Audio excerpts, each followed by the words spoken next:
시청자 여러분 안녕하십니까? 뉴스나우 시작합니다.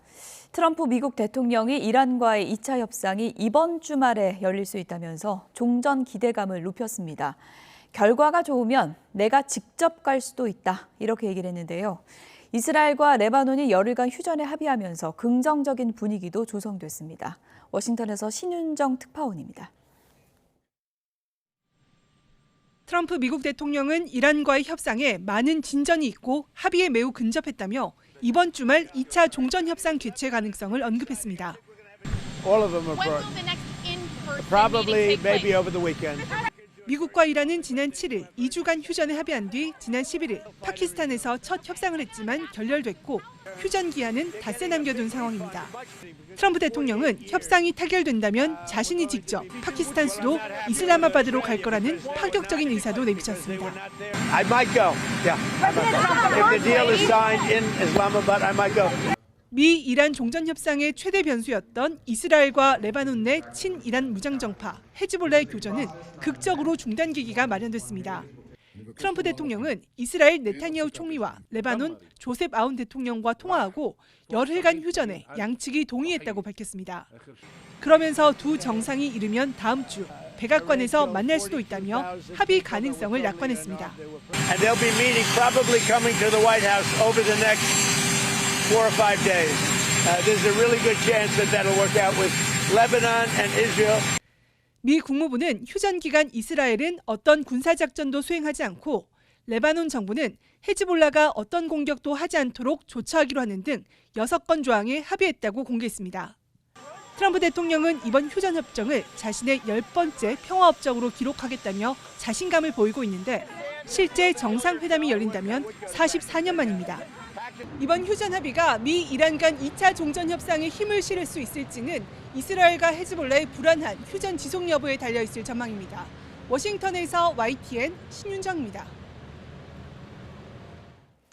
네, 트럼프 대통령은 또 현재 진행 중인 이란과의 전쟁이 조만간 끝날 것이다, 이런 전망을 하기도 했습니다. 트럼프 대통령은 현지 시간으로 16일 라스베거스에서 열린 팁 세금 감면 원탁회의 행사에서 이란 전쟁이 순조롭게 진행되고 있고 꽤 곧 끝날 것이다, 이렇게 말했습니다. 이어 임기 중 구축한 강력한 군사력을 강조하고 현재 상황에 대한 자신감을 내비쳤습니다. 트럼프 대통령은 그러면서 이란이 숨겨둔 무기급 우라늄을 포기해 국외로 이전하기로 했다는 취지의 발언을 했습니다. 종전협상의 중대 걸림돌 중에 하나로 거론되는 난제이던 만큼 주장의 진위와 실제로 성사될 경우 그 파장에 관심이 모이고 있습니다. 트럼프 대통령은 백악관에서 기자들과 만나 이란이 핵무기를 보유하지 않기로 매우 강력하게 합의했다면서 우리가 B2 폭격기로 공격한 뒤 지하 깊숙이 묻혀있는 핵 찌꺼기까지 넘기기로 했다, 이렇게 주장을 했습니다. 하지만 이란이 실제로 해당 물질을 미국에 넘기기로 했는지는 확인되지 않고 있습니다. 네, 트럼프 대통령 이렇게 종전 분위기를 띄우면서도 군사적인 압박도 이어갔습니다. 합의가 이루어지지 않으면 다시 전투를 재개할 것이라고 말했는데요. 헤그세스 미 국방장관도 이란의 현명한 선택을 하라면서 압박 수위를 높였습니다. 워싱턴에서 홍상희 특파원입니다. 트럼프 대통령은 이란이 거의 모든 것에 동의했다면서 핵무기를 보유하지 않을 거라고 주장했습니다. 하지만 만약 합의가 이루어지지 않는다면 전투가 다시 시작될 거라고 경고했습니다. I would say the fighting. If there's no deal, fighting resume. 헤그세스 미 국방장관도 이번에는 더 강력한 전력으로 재무장하고 있다며 이란이 잘못된 선택을 할 경우 전투작전을 재개할 거라고 강조했습니다. 미군과 이란군의 역량이 다르다는 걸 기억하라며 새로운 이란 정권이 현명한 선택을 하기를 바란다고 촉구했습니다. We are locked and loaded on your critical dual-use infrastructure, on your remaining power generation, and on your energy industry. We're ready to go at the command of our president and at the push of a button. 미 합참의장은 이란에 대한 미군의 해상 봉쇄가 호르무즈 해협뿐 아니라 태평양까지 광범위하게 수행되고 있다고 설명했습니다. 이란에 지원을 제공하려는 모든 선박을 추적하겠다면서 대이란 해상 봉쇄 지속 가능성도 시사했습니다. We are also conducting similar maritime interdiction actions and activities in the Pacific AOR against those ships that left that area before we began the blockade. 트럼프 행정부는 협상 타결 기대감과 함께 군사작전 재개를 동시에 강조하며 이란을 압박하고 있습니다. 트럼프 행정부가 이란의 합의를 재촉하고 있지만 핵심 쟁점인 핵보유 금지와 농축 우라늄 반출을 둘러싼 입장 차이가 여전해 오는 21일 전 합의를 도출할 수 있을지는 여전히 안객속입니다. 워싱턴에서 YTN 홍상입니다. 네, 이스라엘과 레바논과의 열흘 휴전, 트럼프 대통령이 기습적으로 발표를 했는데요. 헤즈볼라는 이스라엘의 모든 공격이 중단돼야 휴전이 지켜질 것이라고 밝혔고, 네타냐후 이스라엘 총리는 휴전을 수용한다면서도 지상군을 레바논 남부에 계속 두겠다는 입장입니다. 이 휴전, 시작부터 위태로워 보이는데요. 런던에서 조수연 특파원입니다. 폭발과 함께 거대한 연기구름이 레바논 남부 나바티에를 뒤덮습니다. 이스라엘군은 레바논 남부 핵심 거점 빈트 지베이를 맹폭하는 영상도 공개했습니다. 연쇄 공습에 사상자가 속출했고 리타니강의 카스미의 다리가 완전히 파괴됐습니다.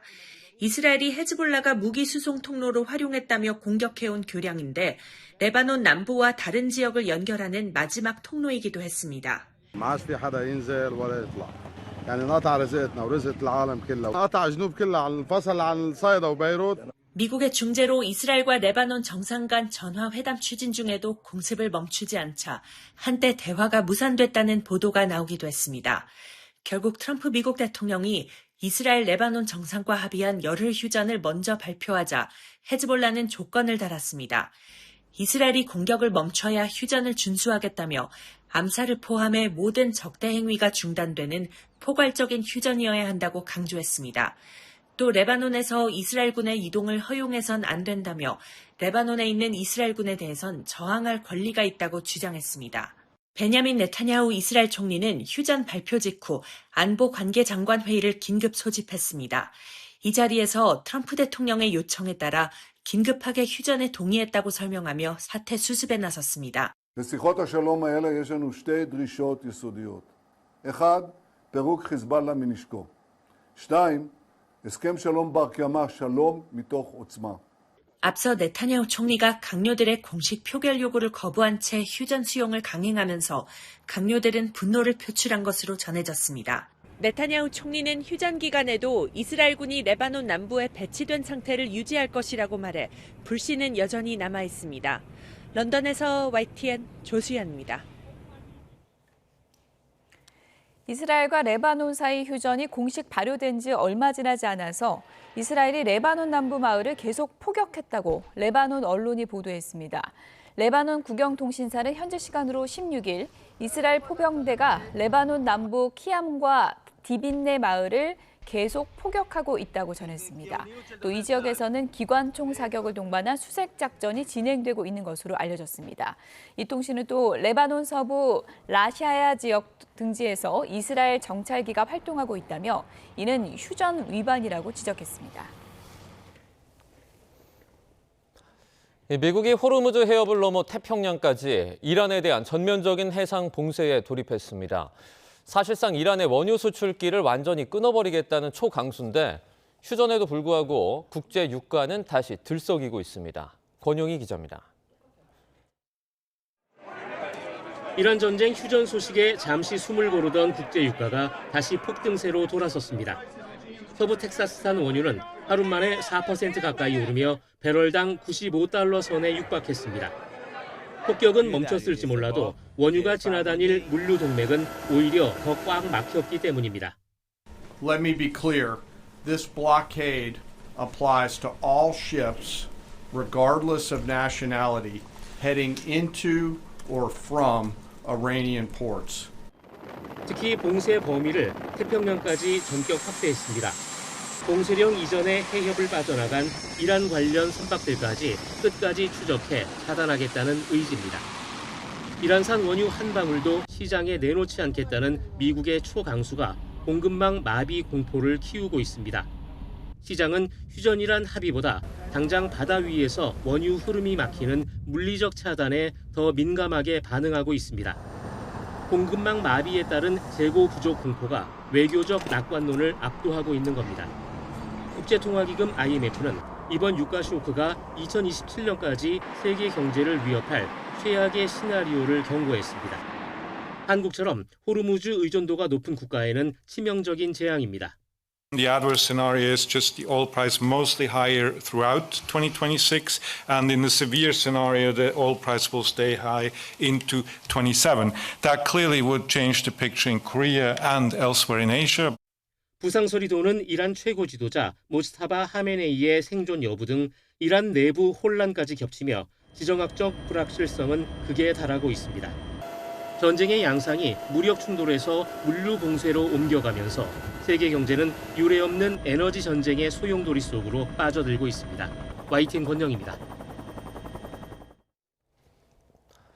이란 전쟁으로 주요 해상 운송로인 호르무즈 해협 봉쇄가 이어지면서 중미 파나마 운하로의 우회 통행량이 급증했다고 블룸버그 통신이 전했습니다.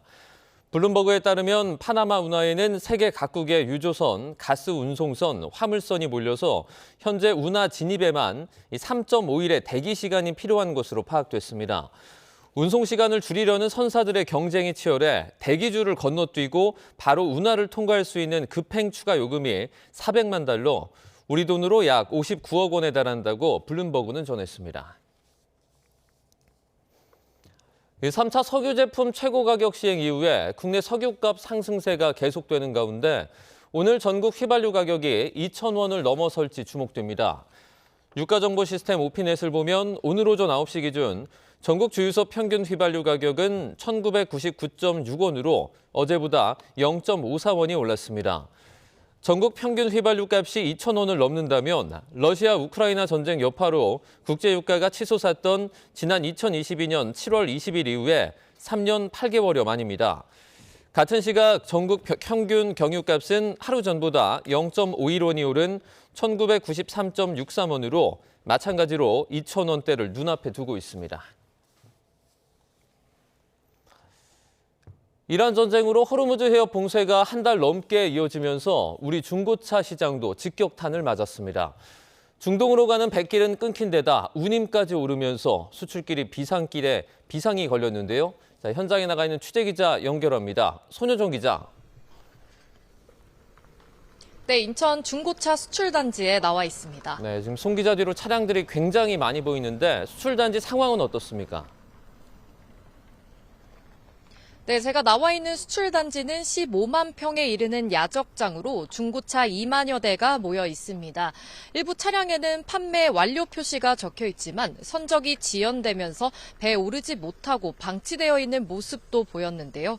이란 전쟁으로 호르무즈 해협 봉쇄가 한 달 넘게 이어지면서 중동행 일부 항로가 사실상 끊긴 상황입니다. 국내 중고차 수출의 70%가 인천항을 통해 이뤄지는데 특히 이 수출단지 물량의 3분의 1가량이 중동으로 향합니다. 제가 오늘 아침부터 단지를 돌아봤는데 외국 바이어의 모습이 간간히 보이긴 했지만 전반적으로 한산한 분위기였습니다. 수출단지 관계자는 평소보다 방문객이 크게 줄었다며 항공편마저 원활하지 않다 보니 바이어들의 발길이 눈에 띄게 줄었다고 설명했습니다. 또한 수출업자는 중동 전쟁 이후 수출 물량이 절반가량 줄었다며 바이어가 운임 부담을 이유로 가격 인하를 요구하면서 거래가 쉽게 이뤄지지 않고 있다고 설명했습니다. 네, 다른 나라로 수출하기 위한 운임 자체도 많이 올랐죠? 네, 원유 같은 에너지 가격이 급등하면서 연료비 부담이 커지고 있습니다. 여기에 전쟁 여파로 보험료와 위험 수당까지 붙으면서 해상 운임이 가파르게 오르고 있는데요. 부산항에서 중동으로 향하는 컨테이너 운임은 전쟁 직전 1,970달러에서 지난 월요일 6,240달러로 3배 넘게 치솟았습니다. 미주와 아프리카행 운임도 각각 90%, 30% 상승했습니다. 이란군이 홍해마저 봉쇄할 수 있다고 경고하면서 현장의 불안감은 더 커졌는데요. 아프리카 희망봉 쪽으로 돌아갈 경우 운송기간이 한 달 더 걸리는데 그만큼 운임이 늘어날 수밖에 없습니다. 추가 비용도 만만치 않습니다. 한 수출업자는 야적장 보관 비용까지도 20%가량 오르기도 했다고 토로했습니다. 일부 업체는 중동 대신 아프리카와 남미 등으로 판로를 돌리는 방안을 모색하고 있습니다. 지금까지 인천 수출단지에서 YTN 손효정입니다. 중동 전쟁이 한 달 넘게 이어지면서 경기 하방 위험이 커지고 있다는 정부의 진단이 나왔습니다. 재정경제부는 최근 경제 동향 4월호에서 최근 우리 경제는 중동 전쟁에 따른 지정학적 리스크 확대로 경기 하방 위험이 중대하고 있다고 밝혔습니다. 지난달 하방 위험 중대 우려에서 한 단계 수위를 높인 표현으로 전쟁 장기화에 따른 여파가 본격화하고 있다는 의미로 해석됩니다. 정부는 반도체 중심 수출 호조가 지속되고 소비 등 내수 개선세를 이어왔지만 중동 전쟁 영향으로 소비와 기업 심리가 둔화하고 국제 유가 상승 등에 따른 물가 상승과 민생 부담이 커질 우려가 있다고 평가했습니다. 코스피가 종전 협상에 대한 기대와 우려가 공존하는 가운데 약 보합세를 나타내고 있습니다. 오늘 오전 11시 27분 현재 코스피는 전장보다 21.58포인트, 0.3%대 내린 6,203.95에 거래되고 있습니다. 지수는 전장 대비 1.28포인트, 0.02% 상승한 6,227.33으로 시작을 했지만 이내 하락 전환했습니다.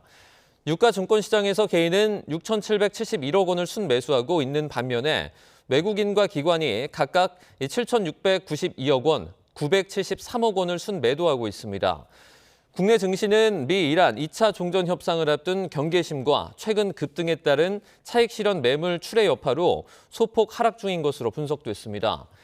코스닥 지수는 전장 대비 3.81포인트, 0.33% 오른 1,166.78로 시작한 후 보합권에서 등락 중입니다.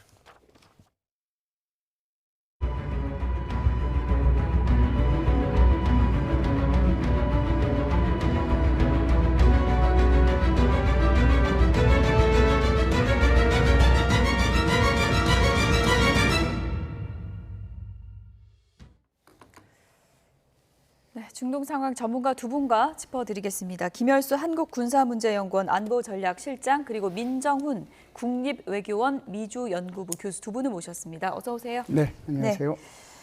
이번에 2차 협상이 잘 되면 깜짝 인사가 등장할 것 같습니다. 영상 보시죠. All of them are probably maybe over the weekend.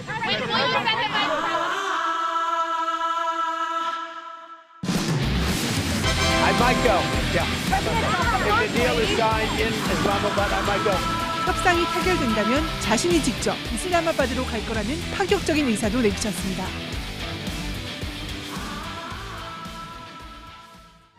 Pakistan has been great. They've been so good. The field marshal has been great. The prime minister has been really great in Pakistan. So I might go. They want me. अगर एग्रीमेंट हो जाए तो ट्रम्प खुद इस्लामाबाद आएगा बशर्ते कि president Pezeshkian आए to sign the agreement, the mother of all deals.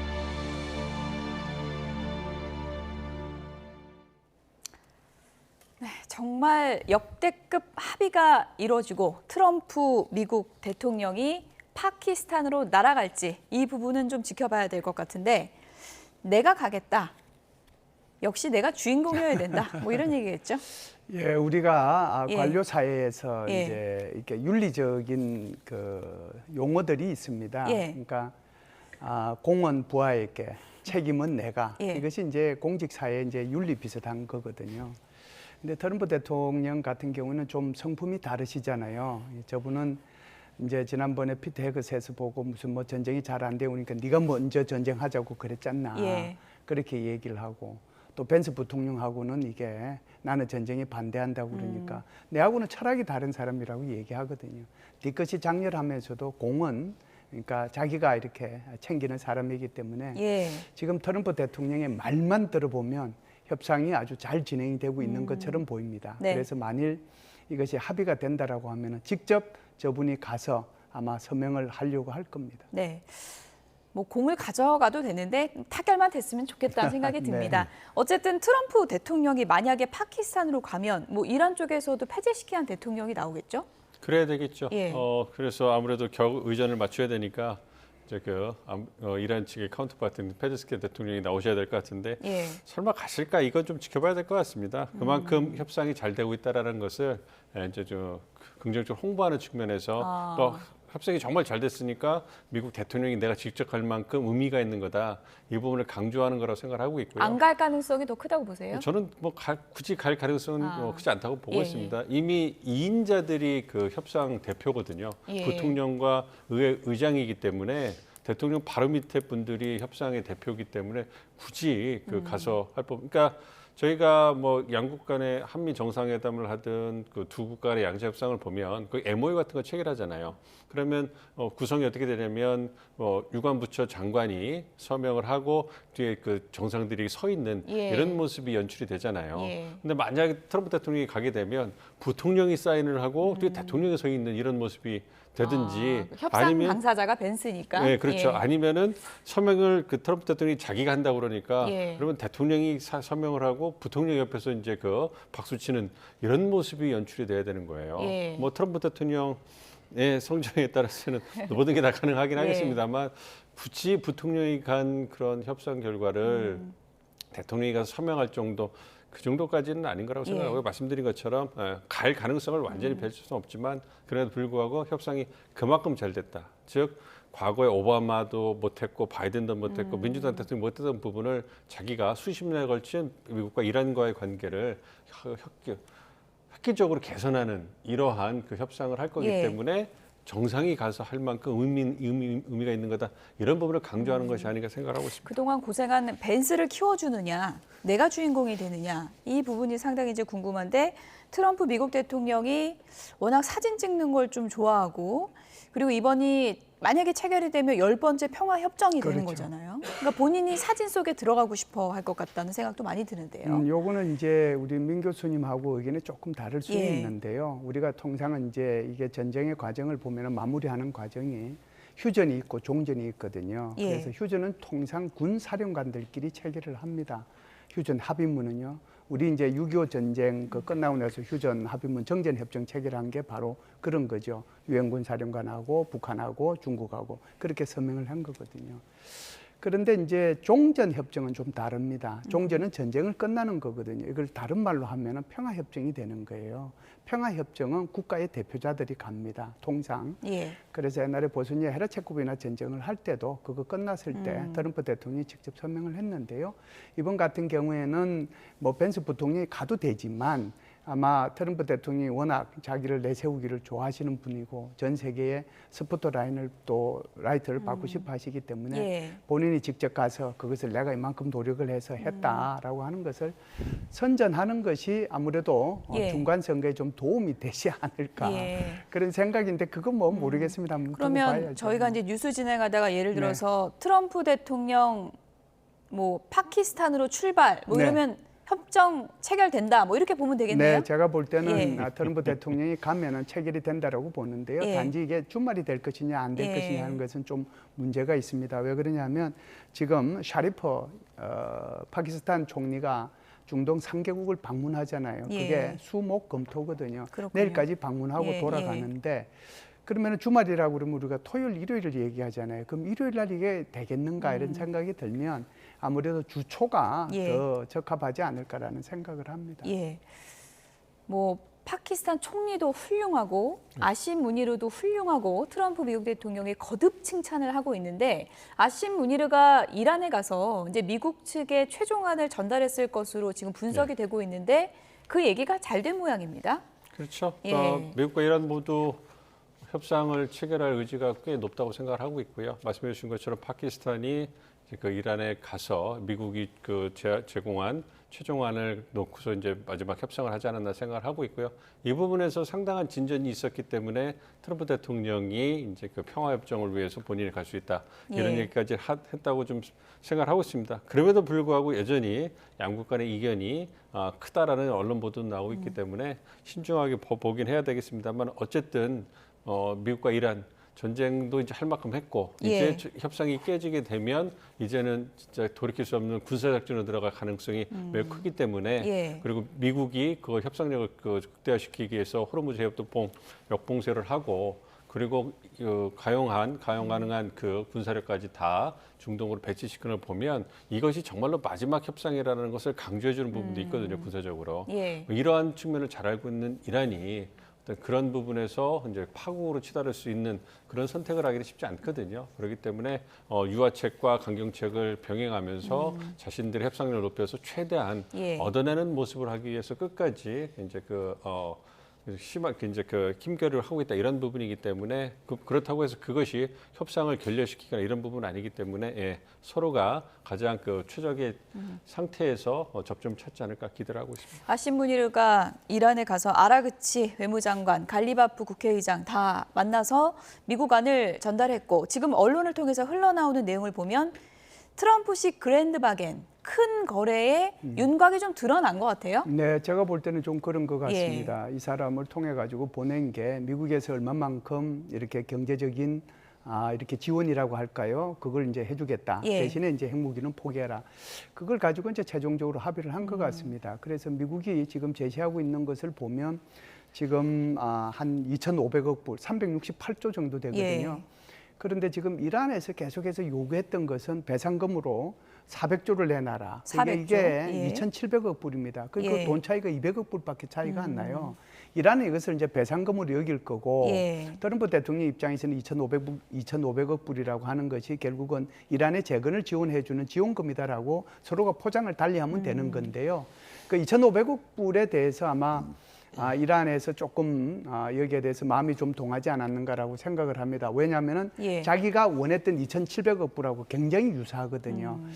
자, 그렇다라고 하면은 이제 오히려 핵무기를 이제 오히려 이란이 이제 양보해야 되는 그런 상황이거든요. 그래서 제가 볼 때는 문희르가 가서 꽤 성과 있는 회담을 하지 않았을까. 그리고 이것이 다시 이제 트럼프 대통령한테 보고가 됐을 거고 트럼프 대통령은 지금 시간당으로 그냥 계속해서 그냥 이렇게 SNS에 글 올리고 내가 직접 가겠다라고 얘기하는 것도 거기에 파키스탄이 대해서 오기를 원한다고 표현을 하더라고요. 그렇죠. 오기를 원한다. 그렇죠. 그래서 이제 트럼프 대통령이 자기가 가서 이렇게 끝까지 이제 사진 속의 주인공이 되고 싶어 하시는 거죠. 그랜드 바겐. 그러니까 핵을 빼내고 쉽게 말해서 돈을 주겠다는 건데 돈이 368조 원 규모면 이 돈은 어디서 나는 거예요? 그게 또 박사님 말씀해 주신 것처럼 이제 국제 기금의 형태인 거죠. 그러니까 미국이 돈을 내겠습니까? 미국이 다 내는 게 아닌 거죠. 그렇죠. 미국이 돈을 내는 게 아니고요. 애꿎은 중동 주변 국가들하고 그다음에 유관 국가들이 좀 낼 가능성이 크지 않을까 좀 생각하고 있습니다. 빈살만 왕세자라든지 그런 사람들한테 내라고 좀 할까요? 어떻게 보십니까? 그게 가장 가능성이 높죠. 어떤 중동 국가들이 아무래도 지역에 있는 유관국들이고 미국의 동맹국이기도 하고요. 이번에 전쟁이 있어서 피해를 보고 관련돼 있기 때문에 그 국가들이 직접적으로 기여할 가능성이 제일 높고 반면에 미국이 기여할 가능성은 크지 않다. 이걸 통해서 트럼프 대통령은 이제 최소한의 미국의 비용을 줄이는 노력을 했다. 이렇게 주장할 가능성이 크기 때문에 그 가능성이 큰데요. 어쨌든 그랜드 바겐에서 이제 핵을 갖다가 포기시키는 거고 그거에 따라서 이제 이란이 혜택을 얻어야 되는데 그게 두 가지 형태라고 생각합니다. 말씀해주신 배상의 문제, 보상의 문제는 지금 일시금의 형태로 한 2,500억 불 정도를 통해 가지고 이란은 배상을 받았다. 미국은 재건을 도와줬다. 이런 식으로 해서 정치적 수사를 달리할 거고 더 그랜드 바겐에서 원하는 것은 핵을 갖다가 좀 기농축한 우라늄을 빼내는 것과 앞으로 우라늄 농축 권한을 못 갖게 하는 이런 부분이 있잖아요. 그것에 대한 대가로서 이제 이란이 얻을 수 있는 거는 국제 제재를 해제시키는 겁니다. 그리고 동결 자산을 해제시키는 부분이거든요. 거기에다가 말씀드렸던 그런 전쟁 피해 배상 이 부분까지 합쳐지니까 일시적으로 2,500억 불 그리고 국제 제재를 이란이 해제받고 세계 경제에 편입이 되면 그렇다면 이란으로서는 상당히 어떤 큰 혜택을 받고 오랫동안 갖고 있었던 어려운 수건을 갖다 푸는 부분이 될 수 있기 때문에 충분히 그랜드 바겐이 될 가능성이 있다고 보고 있습니다. 트럼프 대통령의 주장만 보면은 굉장히 획기적이에요. 지금 트럼프 대통령은 이란이 핵을 20년도 아니고 20년 이상 포기하기로 했다. 이런 얘기가 들린다라고 했고 핵 찌꺼기를 미국이 받기로 했다. 이렇게 주장하고 있거든요. 핵 찌꺼기라고 하는 것은 이제 60% 농축한 441kg 있을 거 아니에요. 거기 있는 핵 찌꺼기까지 다 가져오겠다는 이런 뜻으로 이제 이해를 하시면 될 것 같고요. 이건 좀 사실에 부합할 거라 보십니까? 일단은 이제 반출을 하게 되면 이제 이란에서 반출을 하게 되면 그것까지 가져오겠다라고 하는 거니까 그것은 이제 전혀 무리한 생각은 아니라고 생각해요. 그런데 20년이라고 했고 그 이상이라고 했잖아요. 그럼 예. 이게 어디에 도대체 근거가 있는 건가? 예. 그래서 그것을 제가 찾아를 보니까 결국은 2015년도에 그 오바마 대통령 당시에 포괄적 핵 합의라고 하는 게 있잖아요. 예. 거기에 보면은 우리가 JCPOA라고 그러는데 거기에 15년짜리가 있고 20년짜리가 있고 25년짜리 3개가 있습니다. 네. 그 15년짜리는 3.67%까지만 농축한다. 농축의 예. 수준을 얘기한 거고요. 예. 20년짜리는 뭐냐면 원심 분리기 생산 시설을 생산을 20년 동안 못하게 한다라고 예. 하는 거고요. 25년짜리는 뭐냐면은 우라늄 강산과 정년 시설을 가동하지 않는다 이거예요. 그래서 이게 이제 각각 15년, 20년, 25년이기 때문에 JCPOA에 그 근거가 있다라고 트럼프 대통령 자기가 주장하는 거고 이게 이제 한 번 더 이거를 JCPOA는 아니지만 트럼프 대통령이 얘기할 수 있는 것은 이 그 하메네이가 2010년대, 2020년대 들어서면서 이게 이란이 핵 무기를 포함해서 대량 살상 무기를 가지는 것은 이 사람 율법과 위반된다. 우리는 그걸 가져서는 안 된다라고 이렇게 종교적으로 이렇게 지시를 내렸대요. 그러면 이제 그것이 또 하나의 트럼프 대통령으로서는 하나의 물고 늘어질 수 있는 것이 되거든요. 그래서 어찌됐든 뭐 15년, 20년, 25년 나와 있는데 예. 그러니까 이거는 결국은 트럼프 대통령이 20년 동안 지금 0% 농축하라는 거잖아요. 농축 못하게 하는 예. 거니까 그것을 이제 강조하기 위해서 이렇게 15년, 20년, 25년짜리를 동원하지 않았는가 이렇게 예, 봅니다. 트럼프 대통령이 이제 만약에 가서 사인을 하는데 거기에 이제 명시된 문구에 20년이라는 숫자가 적혀 있으면 오바마 행정부보다는 내가 훨씬 잘했다. 뭐 이렇게 과시할 수 있는 거예요. 거기서 이제 두 가지 차원입니다. 하나는 오바마 대통령 때는 15년이라고 그랬잖아요. 여기는 20년이라고 했으니까 거기서 잘했다라고 하는 거고요. 오바마 대통령 때는 3.67%를 15년이잖아요. 예. 그런데 지금 트럼프 대통령 0%를 20년이잖아요. 그러니까 이 두 개가 이제 차이가 있는 거죠. 예. 그래서 나는 그때보다 훨씬 더 잘했다. 이렇게 이제 또 자랑을 할 수도 있죠. 트럼프 미국 대통령이 원하는 답안지를 지금 이란이 정말 허용을 해줄지 그거는 좀 지켜봐야 될 것 같고 결렬 시 이 시나리오를 미국 뭐 생각 안 할 수 없을 텐데 헤그세스 국방장관이 만약 결렬되면 전투작전 재개다 이렇게 선포를 했습니다. 그렇습니다. 예. 말씀드린 것처럼 미국으로서도 이번 협상이 결렬되면 군사력 사용밖에는 다른 대안이 없어요.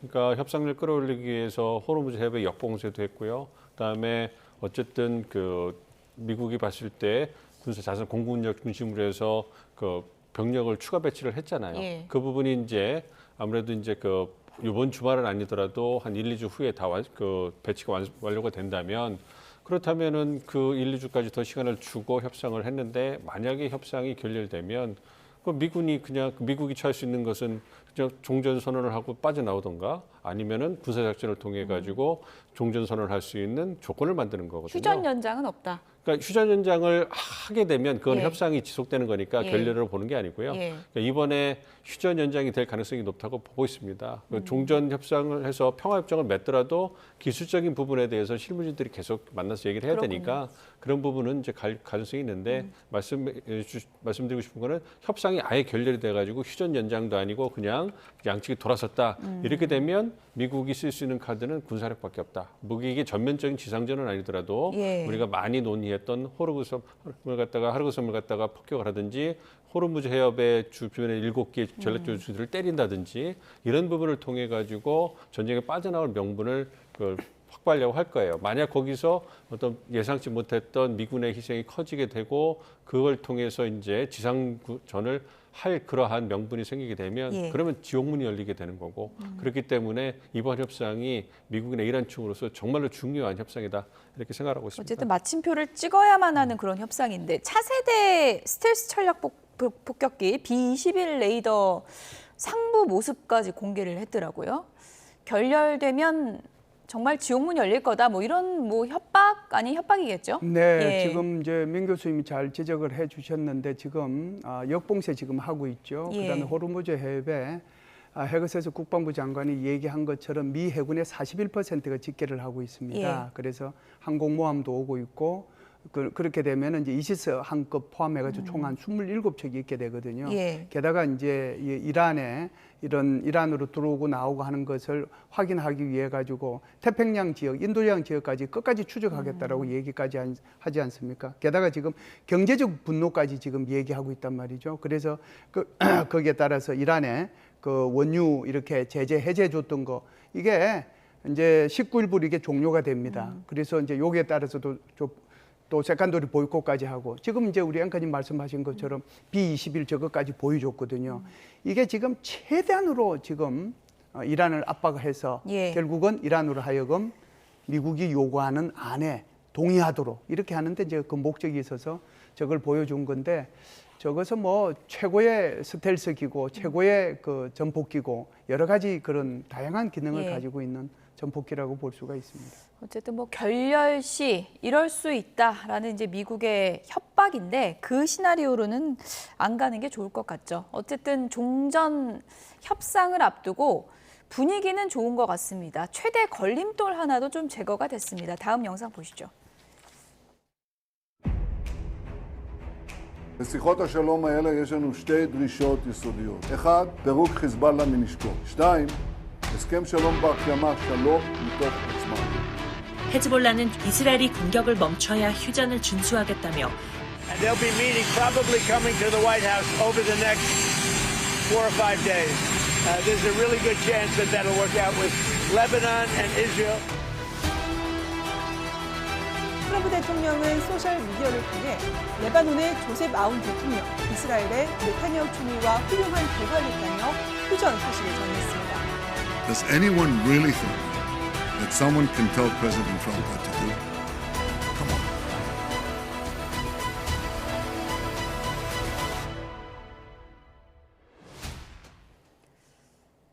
네, 종전으로 가는 길목에 계속 그야말로 뭐 산통을 깼던 네타냐후 총리. 이번에는 트럼프 말을 들은 겁니까? 어떻게 봐야 됩니까?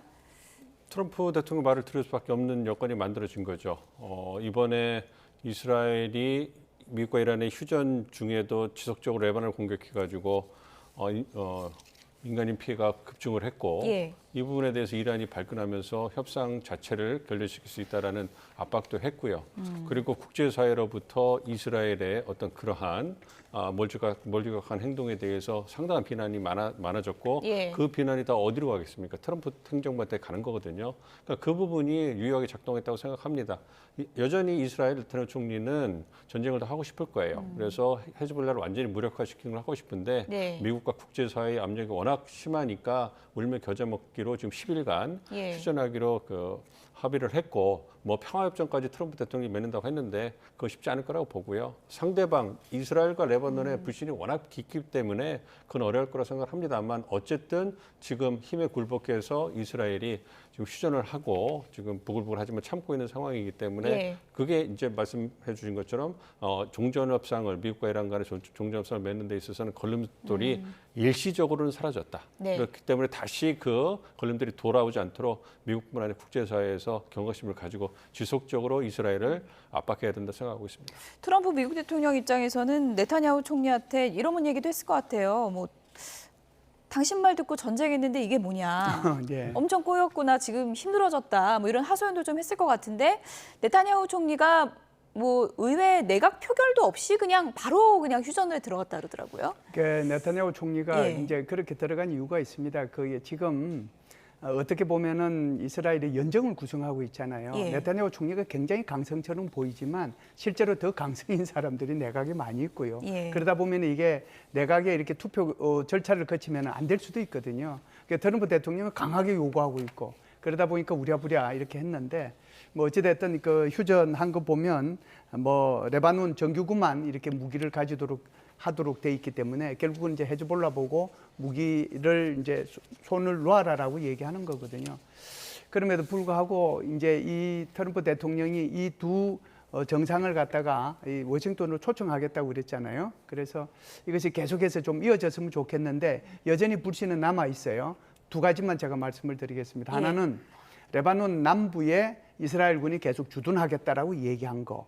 그다음에 두 번째 헤즈볼라는 자기네들이 공격을 받으면 반드시 다시 재공격하겠다는 거. 이 두 가지가 남아 있기 때문에 이것은 이제 얼마나 오랫동안 휴전이 지속이 될지 예. 또 이란하고 미국 사이에 종전이 되었다고 하더라도 이것이 계속해서 갈 수 있을지 없을지는 좀 지켜봐야 된다 봅니다. 일단은 열흘 휴전인데 불안한 휴전이 맞습니다. 그렇죠. 그리고 이 휴전 소식조차 트럼프 미국 대통령이 본인이 먼저 기습적으로 발표를 했거든요. 이건 어떻게 보십니까? 그러니까 이스라엘을 압박하는 부분이 크다고 봐요. 그러니까 이스라엘이 만약에 네타냐후 총리가 트럼프 대통령의 휴전 요청에 따르지 않으면 그런 가능성도 있거든요. 미국이 일방적으로 레바논과 휴전협정을 맺어버리는, 그래서 이스라엘을 어떻게 보면 제외시키고 힘으로 그냥 눌러버리는 이런 그 상황까지 올 수가 있거든요. 그렇기 때문에 네타냐후 총리도 최후까지 트럼프 대통령에게 공격을 계속할 수 있도록 요청을 했을 거예요. 그렇지만 워낙 강하게 압박을 했기 때문에 말씀해 주신 것처럼 이제 그 네타냐후 총리가 이제 휴전을 받아들일 수밖에 없는 상황이 아니었는가. 그렇기 때문에 어쨌든 트럼프 대통령 입장에서 강하게 압박을 해서 그 결과로 그 이스라엘이 그것을 수긍한 것이다 이렇게 보고 있습니다. 예. 어쨌든 뭐 네타냐후 총리도 트럼프 미국 대통령을 잘 알 테고 얘기를 잘 안 들으면 뒤끝이 있는 사람이라는 걸 알기 때문에 일단은 휴전에 바로 들어갔습니다. 그래서 걸림돌이 좀 제거가 된 그런 셈인데 트럼프 미국 대통령 뭐 뒤끝이 있는 걸로 유명하신 분인데 교황과의 설전을 계속 이어가고 있습니다. 이번엔 어떤 얘기를 했는지 들어보시죠. The Pope made a statement. He says Iran can have a nuclear weapon. I say Iran cannot have a nuclear weapon. I have a right to disagree with the Pope. We're very close to making a deal. That'll be a great thing. The Pope has to understand Iran has killed more than 42,000 people over the last few months, protesters without guns, without anything. They were totally unarmed protesters. The Pope has to understand that. This is the real world. It's a nasty world. But as far as the Pope and saying what he wants, he can do that. Now, I know the Pope's brother. He is a big MAGA person. He's actually a great guy. And I'm sure the Pope is a great guy. I haven't met. 네, 기자들의 질의에 이제 답변을 한 건데 이번 인터뷰를 통해서 알게 된 게 교황의 형이 마가라고 그러네요. 네, 마가입니다. 아주 예. 열렬한 마가 지지자죠. 그래서 교황님이 이렇게 그 즉위식 할 때도 그때 예. 미국에서는 난리가 났고 저기 이제 형에 대한 그 취재도 그때 많이 있었어요. 그랬군요. 그래서 이제 마가 연대 어찌해서 이제 교황님은 이러시는가 이런 비판이잖아요. 교황님의 형은 나를 그렇게 좋아하는데 그렇죠. 왜 그 나를 말이죠. 미워하냐 뭐 이런 원망인 것 같아요. 예. 그렇습니다. 그래서 이게 지금 뭐 계속해서 이제 이게 벌써 몇 번째 하고 있는 거잖아요. 그래서 우리가 되면은 enough is enough 그런 표현을 많이 썼는데 예. 뭐 그 정도 됐다. 이제 그만해라. 뭐 이 정도로 해서 끝내는 게 좋지 않겠는가. 그러니까요. 전 예. 세계 종교 지도자들이 이제 주장하는 것은 다 똑같잖아요. 사랑과 평화고 그 평화 속에서 전쟁보다는 평화를 얘기한 건데 그것을 지금 이제 트럼프 대통령이 오히려 곡해하는 거잖아요. 그렇게 평화를 원한다고 그러면은 당신처럼 그대로 놔두면 이란이 계속 핵무기 보유 국가가 될 거고 그 사이에 그렇게 42,000명이나 죽이지 않았느냐. 예. 이 숫자도 뭐 인권단체에서 얘기는 35,000명보다 훨씬 더 높은 더 많은 숫자이긴 하지만 그러면서 지금 이제 교황님을 계속해서 비판하고 있는데 저는 절대적으로 손해다라는 생각을 합니다. 그러니까요. 교황이 이제 설정 끝에 아름답게 마무리를 잡고 하려고 하는데도 이제 트럼프 미국 대통령이 계속 공격을 하는 건데 민간인을 그렇게 많이 숨지게 한 이란에 대해서는 왜 비판을 안 하고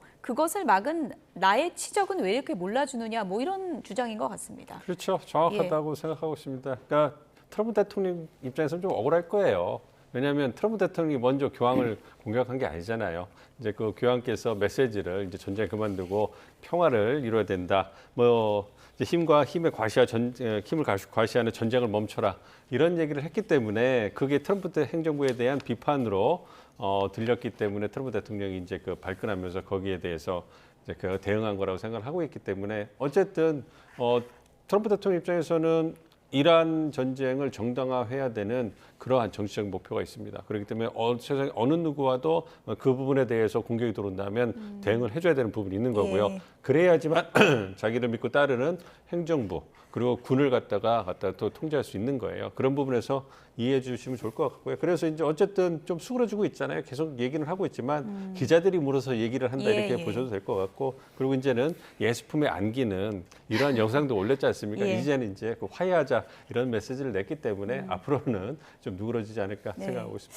예수품에 안는 이미지를 올리면서 좀 수습을 해보려고 그랬는데 이란에서 또 이런 이미지를 올렸습니다. AI 합성 이미지로 트럼프 미국 대통령을 조롱했는데 뭐 뺨 맞는 트럼프 이 이미지를 이란 대사관에서 올렸다 그래요, 홈페이지에. 아유, 저것도 또 좀 과한 거죠. 과한 건데 사실은 예수님 품에 안기는 저 트럼프의 모습을 보면서 트럼프가 이런 생각을 하면서 아마 올렸을 거예요. 제가 많은 사람입니다. 용서해 주십시오. 더 이상은 이제 안 하겠습니다. 그런 뜻으로 이제 저걸 해석을 할 수도 있지만 또 품에 안기는 것을 보면은 이렇게 해석할 수도 있어요.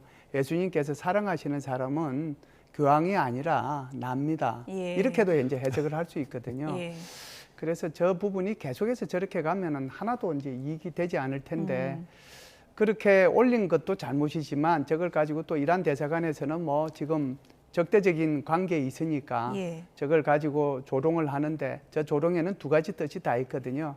트럼프에 대한 조롱 그리고 기독교에 대한 조롱. 이게 두 가지가 다 있어서 자칫 잘못하면 또 종교 문제로 해서 싸울 뭐 그런 가능성도 있다는 생각이 들어요. 제가 봐도 뺨 맞는 트럼프 뭐 이런 걸 대사관에서 올린 건 좀 과한 측면이 있는데 문제는 이제 이 논란의 시작점이 이제 트럼프 미국 대통령 본인이라는 점에서 본인이 이제 할 말이 없을 것 같다 이런 생각도 듭니다. 끝으로 미국에 개선문이 생긴다 그래서 이거 잠깐 얘기를 좀 해봐야 될 것 같거든요.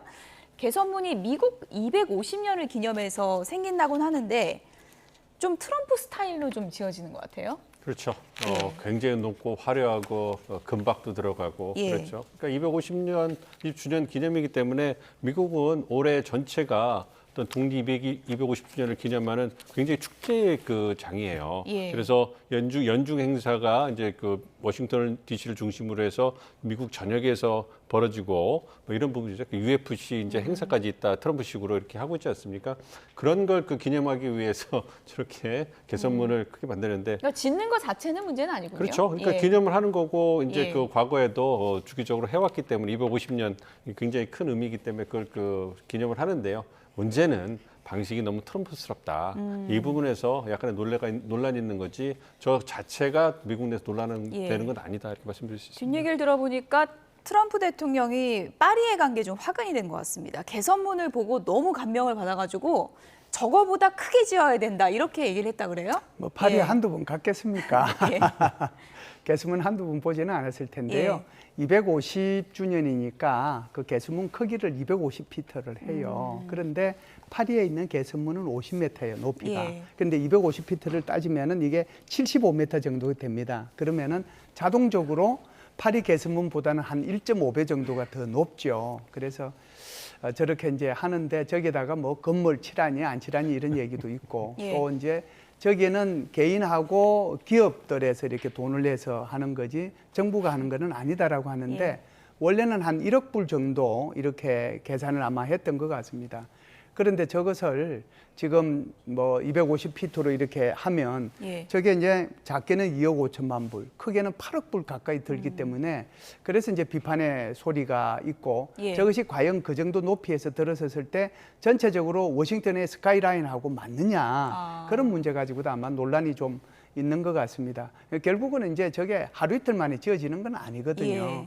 저거 이제 지어지려면 몇 년은 걸릴 텐데 트럼프 대통령이 임기 끝나고 지어질 수도 있습니다. 그렇군요. 참고적으로 하나만 더 말씀을 드리면 미국 같은 경우에는 100년, 150년, 200년, 200주년에 기념물들을 하나씩 짓습니다. 그러니까 대한민국도 이제 우리가 50년, 100년 이렇게 이제 무슨 게 있을 때마다 우리도 뭔가 기념물을 하나씩 남겨서 후손한테 넘겨줬으면 좋겠다. 물론 트럼프 방식은 아니고요. 어쨌든 뭐 저게 비용도 많이 들고 그리고 기자가 개선문이 누구를 위한 기념물이냐 이렇게 물었더니 트럼프 미국 대통령이 나 자신이다 이렇게 답변을 해서 지금 더 큰 논란이 되고 있는 것 같습니다. 어쨌든 언제 지어질지는 좀 봐야 되겠네요. 김열수 한국군사문제연구원 안보전략실장, 민정훈 국립외교원 이주 연구부 교수 두 분이었습니다. 고맙습니다. 네.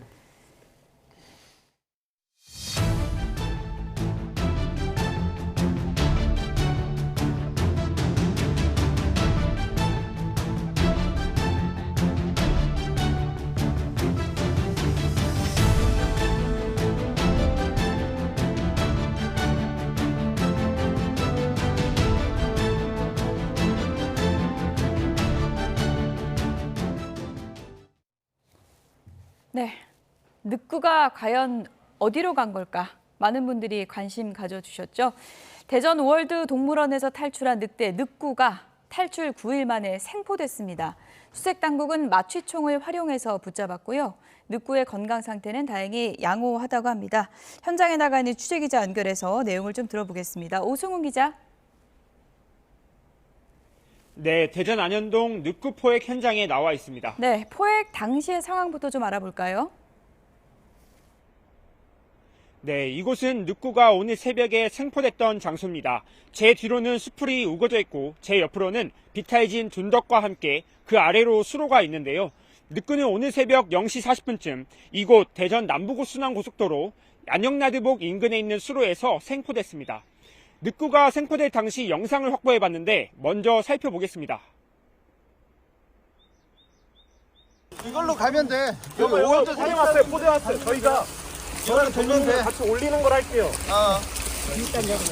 네, 안 물리갈게요. 가면 돼. 좀 잘 쉬어요. 오케이. 산소 드세요. 일단 빨리 옮길게요. 늑구는 지난 8일 오전 대전 오월드 동물원에서 탈출한 지 9일 만에 붙잡혔습니다. 포획되자마자 곧바로 동물원 안에 있는 동물병원으로 옮겨졌는데요. 수의사가 늑구의 건강 상태를 확인해 봤는데 맥박과 체온, 혈액 검사 결과가 모두 정상이었다고 설명했습니다. 하지만 엑스레이 검사에서 늑구 배 안에서 물고기와 2.6cm 길이 낚싯바늘이 발견됐다고 밝혔습니다. 곧바로 내시경 검사를 통해 확인해봤고 생각보다 위장 깊은 곳에 바늘이 박혀 있어 2차 동물병원으로 옮긴 뒤 바늘을 빼내고 현재 회복을 하고 있다고 전했습니다. 늑구는 당분간 격리된 공간에서 충분한 회복 기간을 거친 뒤 어미와 형제 등 가족들이 있던 늑대 사파리로 합사될 예정이라고 덧붙였습니다. 네, 찾기까지 정말 긴 시간이 걸렸습니다. 지금까지의 수색 과정 정리를 한번 해보죠. 네, 늑구는 지난 8일 오전 9시 20분쯤 대전 동물원에 있는 늑대 사파리에서 탈출을 했습니다. 동물원 측은 늑구가 전기가 흐르는 철선 아래로 땅을 파고 땅 밑에 있던 철조망을 뚫고 나간 것으로 보인다고 설명을 했습니다. 탈출 직후 동물원 내부를 돌아다니다가 외곽을 둘러싸고 있는 2m 높이의 울타리를 뛰어넘어 야산 쪽으로 달아난 것으로 추정하고 있습니다. 늑구는 동물원 주변을 맴돌다가 자취를 감췄고 지난 14일 새벽 대전 무수동 인근에서 포착됐지만 포획에 실패했습니다. 워낙 빠른 속도로 움직이다 보니 마취총에 맞지 않았고 포위망을 뚫고 달아나기도 했는데요. 오늘 새벽 0시 40분쯤 대전 안영나들목 인근 수로에서 마취총을 맞은 채 생포되면서 상황은 모두 종료됐습니다.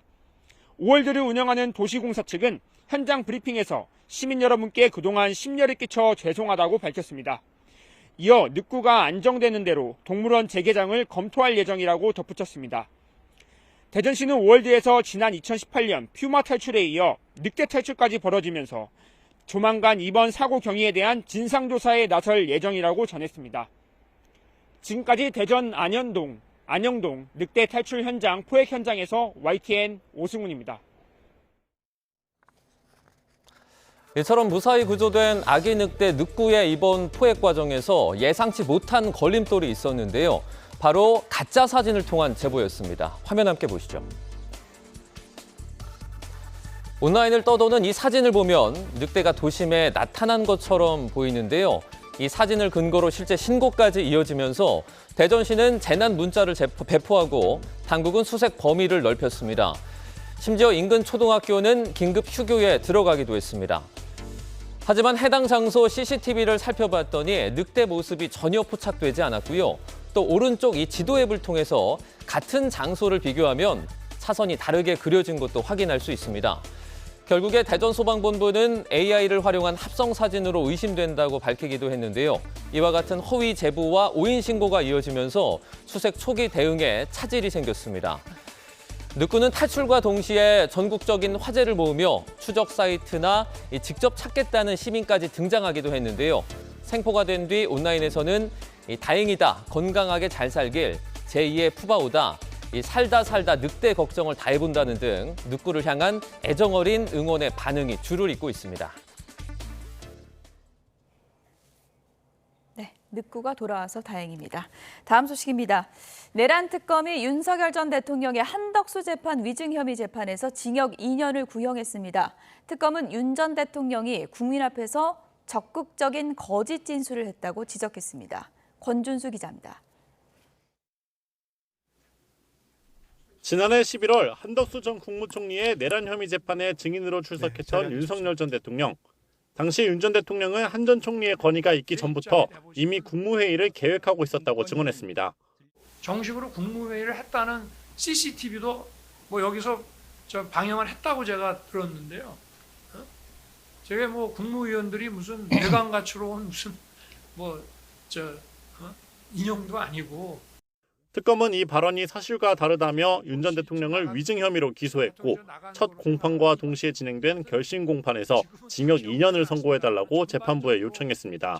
특검은 윤 전 대통령이 비상계엄 선포 심의를 위해 국무회의 개최를 처음부터 계획했다고 주장하지만 회의 관련 문건은 준비하지 않았다고 강조했습니다. 반면 윤 전 대통령 측은 일부 객관적 사실이 안 맞는다고 위증이라 주장하는 건 판례에 어긋난다며 무죄를 주장했습니다. 윤 전 대통령 역시 최후 진술을 통해 계엄 준비 과정에서 국무회의 절차를 어떻게 진행할지 깊이 고민했다며 절차 무시 의도는 없었다고 맞섰습니다. 현재 3대 특검의 기소로 윤 전 대통령은 8개 재판을 동시에 받고 있는 상황. 위증 혐의 1심 재판부는 다음 달 28일을 선고기일로 지정했습니다. 이에 앞서 오는 27일엔 윤 전 대통령의 내란 우두머리 혐의 항소심이 시작될 예정입니다. YTN 권준수입니다. 김건희 씨에게 고가의 가방을 선물한 혐의로 재판에 넘겨진 국민의힘 김기현 의원 부부가 다음 달에 첫 정식 재판을 받습니다.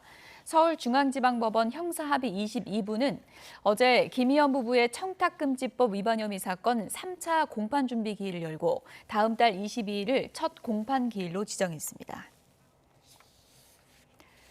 이재명 대통령 등에 대한 명예훼손 혐의를 받는 유튜버 전한길 씨에 대해 경찰이 추가 수사를 거쳐 신병 처리 여부를 다시 검토할 계획입니다.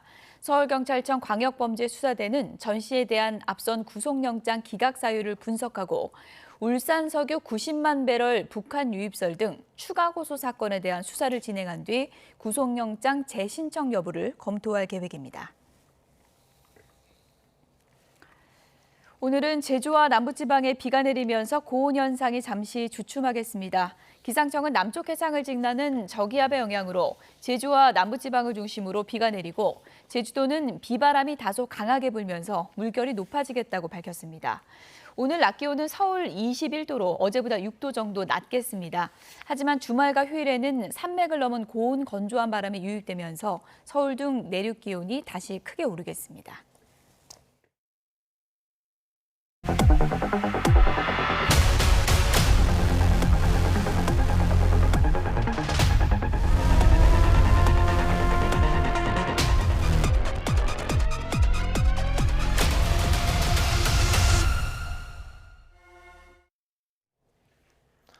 미국이 호르무즈 해협을 넘어 태평양까지 이란에 대한 전면적인 해상 봉쇄에 돌입했습니다. 사실상 이란의 원유 수출길을 완전히 끊어버리겠다는 초강수인데 휴전에도 불구하고 국제 유가는 다시 들썩이고 있습니다. 권영희 기자입니다. 이란 전쟁 휴전 소식에 잠시 숨을 고르던 국제 유가가 다시 폭등세로 돌아섰습니다. 서부 텍사스산 원유는 하루 만에 4% 가까이 오르며 배럴당 95달러 선에 육박했습니다. 폭격은 멈췄을지 몰라도 원유가 지나다닐 물류 동맥은 오히려 더 꽉 막혔기 때문입니다. Let me be clear. This blockade applies to all ships, regardless of nationality, heading into or from Iranian ports. 특히 봉쇄 범위를 태평양까지 전격 확대했습니다. 봉쇄령 이전에 해협을 빠져나간 이란 관련 선박들까지 끝까지 추적해 차단하겠다는 의지입니다. 이란산 원유 한 방울도 시장에 내놓지 않겠다는 미국의 초강수가 공급망 마비 공포를 키우고 있습니다. 시장은 휴전이란 합의보다 당장 바다 위에서 원유 흐름이 막히는 물리적 차단에 더 민감하게 반응하고 있습니다. 공급망 마비에 따른 재고 부족 공포가 외교적 낙관론을 압도하고 있는 겁니다. 국제통화기금 IMF는 이번 유가 쇼크가 2027년까지 세계 경제를 위협할 최악의 시나리오를 경고했습니다. 한국처럼 호르무즈 의존도가 높은 국가에는 치명적인 재앙입니다. The adverse scenario is just the oil price mostly higher throughout 2026, and in the severe scenario, the oil price will stay high into 27. That clearly would change the picture in Korea and elsewhere in Asia. 부상설이 도는 이란 최고 지도자 모스타바 하메네이의 생존 여부 등 이란 내부 혼란까지 겹치며 지정학적 불확실성은 극에 달하고 있습니다. 전쟁의 양상이 무력 충돌에서 물류 봉쇄로 옮겨가면서 세계 경제는 유례없는 에너지 전쟁의 소용돌이 속으로 빠져들고 있습니다. YTN 권영입니다. 호르무즈 해협을 다시 열기 위한 미국의 기뢰 제거 작전이 시작될 예정이지만 실제 통행 재개까지는 상당한 시간이 걸릴 것으로 보입니다. 영국 가디언 등 외신은 이란이 설치한 기뢰들이 물리적인 접촉 없이도 자기나 음향 센서로 선박을 감지해 터뜨리는 최신형 비접촉 기뢰라고 보도했습니다. 특히 수심 100m까지 설치 가능한 마함3와 음파 탐지기를 피할 수 있는 마함7 등은 설치가 쉽지만 제거는 극도로 어렵고 위험한 것으로 알려졌습니다. 미군은 인명피해를 줄이기 위해 무인 잠수정, 나이프 PC와 공중기뢰 제거 시스템, 아처 PC 등 첨단 장비를 투입하는 방안을 검토 중입니다. 이란 연계 유조선 3척과 중국 연계 유조선 2척이 추가로 호르무즈 해협을 통과했다고 블룸버그 통신이 보도했습니다. 현지 시간 16일 블룸버그가 집계한 선박 추적 데이터에 따르면 LPG 운반선 G서머가 15일 오후에 늦게 이란 라라크 섬과 캐슘 섬 사이를 통과해서 페르시아만에 진입한 것이 확인됐습니다. 곧이어 이란과의 연계를 이유로 미국의 블랙리스트에 오른 초대형 원유 운반선 홍누가 뒤를 따랐습니다. 이 두 배는 이번 주 초 아랍에미리트 푸자이라항 인근 해역에 이른 뒤 15일 오만만을 가로질러서 북동쪽 이란 해안선으로 이동한 뒤 북쪽 호르무즈 방향으로 항행했습니다. 이란 전쟁으로 호르무즈 해협에서 우리 선박이 빠져나오지 못하면서 선사 경영난이 심각한 상황입니다. 이 전쟁으로 선박 보험료까지 치솟아 규모가 작은 중소선사들이 더는 버티기 힘든 상황에 몰리고 있다고 하는데요. 취재기자 연결해서 어떤 상황인지 알아보겠습니다. 차상은 기자. 네, 부산항 북항에 나와 있습니다. 이 호르무즈 해협 봉쇄가 계속되고 있는데 현재 갇혀 있는 선박은 얼마나 됩니까? 네, 호르무즈 해협에 갇혀있는 우리 선박은 17개 선사 26척입니다. 이 HMM 같은 해운 대기업도 있지만 연매출이 1,000억 원에 미치지 못하는 중소선사도 절반 가까이 차지하고 있습니다.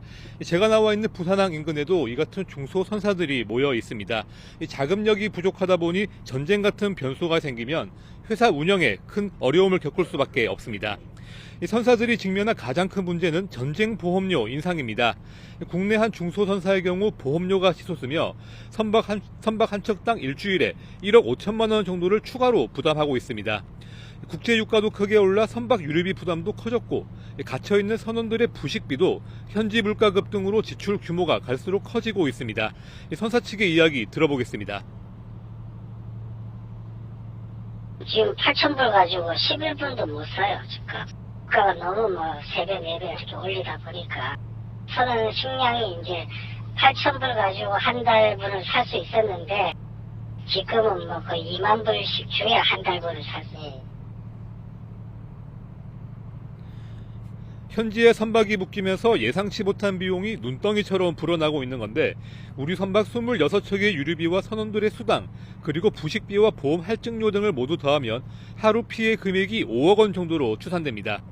8개 중소선사의 부담만 따져보면 하루에 2억 1,600만 원 정도인데 체급이 작다 보니 도산을 걱정해야 할 상황이라는 게 해운업계의 설명입니다. 정부도 최근 추경을 통해 긴급 지원에 나섰습니다. 해수부가 14억 원을 투입해 중소선사들의 보험료 일부를 지원한다는 계획인데요. 호르무즈 해협 봉쇄가 장기화할수록 피해 규모가 걷잡을 수 없이 커지는 만큼 휴전이나 종전 협상에 관심이 더 쏠리고 있습니다. 지금까지 부산항 북항에서 YTN 최상입니다.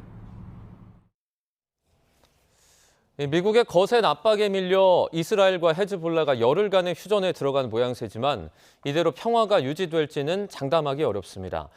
특히 이스라엘이 레바논 남부로 진입시킨 지상군을 그대로 유지하겠다는 방침이어서 타협점을 찾기가 쉽지 않은 상황입니다. 보도에 유투권 기자입니다. 네타냐후 이스라엘 총리는 안보내각 회의를 거치지도 않고 전격적으로 휴전을 발표했습니다. 뒤늦게 소집한 내각 회의에서도 트럼프 대통령의 요구임을 내세우며 표결까지 거부했습니다.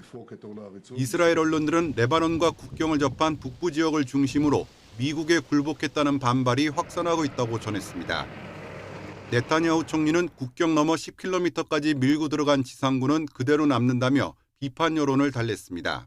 רצועת ביטחון של 10 קילומטר עובי שהיא הרבה יותר חזקה, הרבה יותר עצימה, הרבה יותר רצופה והרבה יותר מוצקה ממה שהיה לנו קודם לכן. 하지만 이 정도로 성난 여론이 진정되긴 쉽지 않아 보입니다. 가장 최근에 공개된 여론조사에서도 이스라엘 국민의 61%는 헤즈볼라와의 휴전에 반대했습니다. Decision of the government, of the U.S. government, of Mr. President Trump. I think it's a big mistake. 비슷한 시각 레바논 곳곳에선 휴전을 환영하는 인파가 거리로 쏟아져 나왔습니다. 수도 베이루트 상공에선 폭죽이 터지기도 했습니다. 하지만 남부의 고향을 버리고 거리를 떠돌고 있는 피난민 130만 명은 여전히 앞길이 막막한 상태입니다. ما بنقبل يعني 10 ايام وهن بعدهم بقلب الجنوب يا يطلعوا كليا يا خلص يعني ما بنضل على الطريق. 휴전의 전제 조건으로 이스라엘군 철수를 제시했던 헤즈볼라도 언제든 공격을 재개할 수 있습니다. 유엔은 이스라엘군 철수와 양측의 적대행위 중단을 규정한 2006년 안보리 결의안의 준수를 거듭 촉구했습니다. Our continuing support to the government of Lebanon so it can extend its full authority, including its monopoly of arms, across all of its territory. BBC는 레바논에서의 휴전은 미국과 이란의 휴전보다 더 깨지기 쉬운 상태라며 기껏해야 숨 돌릴 틈을 찾았을 뿐이라고 평가했습니다. YTN 유투원입니다. 이스라엘과 레바논의 열흘간 휴전이 시작된 가운데 트럼프 대통령이 헤즈볼라가 행동을 잘하길 바란다고 밝혔습니다. 트럼프 대통령은 현지 시간 16일 SNS를 통해 이 중요한 시기에 헤즈볼라가 잘 그리고 바르게 행동하길 바란다며 그렇게 한다면 헤즈볼라에게도 위대한 순간이 될 것이라고 썼습니다. 그리고 앞으로 더 이상의 살상은 없다며 이제는 반드시 평화가 와야 한다고 강조했습니다. 교황이 전쟁에 수십억 달러를 쏟아부는 지도자들을 비판하며 또 한 번 트럼프 대통령을 겨냥한 듯한 쓴소리를 했습니다. 이에 대해서 트럼프 대통령은 교황은 이란의 핵무기 보유를 허용한다고 주장하면서 이는 현실을 모르는 얘기라고 비판을 이어갔습니다. 박영진 기자입니다. 아프리카 순방길에 카메룬 내전 지역을 방문한 교황 레오 14세. 전쟁을 정당화하는 지도자들을 강한 어조로 비판했습니다. Jesus told us, "Blessed are the peacemakers, but woe to those who manipulate religion in the very name of God for their own military, economic, or political gain." 또 소수의 폭군에 의해 세계가 유린당하고 있다고도 강조했습니다. They turn a blind eye to the fact that billions of dollars are spent on killing, on devastation, yet the resources needed for healing, education, and restoration are nowhere to be found.